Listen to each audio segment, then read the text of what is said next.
अहम खबर है, हैदराबाद और गिरदुनवा में जलजले के झटके शिद्दत 3.3 महसूस की गई और जलजले की गहराई 30 किलोमीटर थी। जलजले का मरकज हैदराबाद से 70 किलोमीटर दूर था।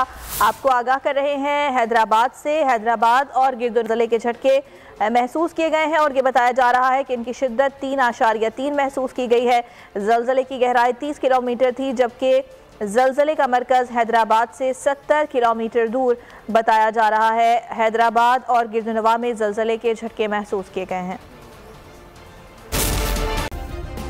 सब्सक्राइब करें और बेल दबाएं ताकि कोई खबर रह न जाए।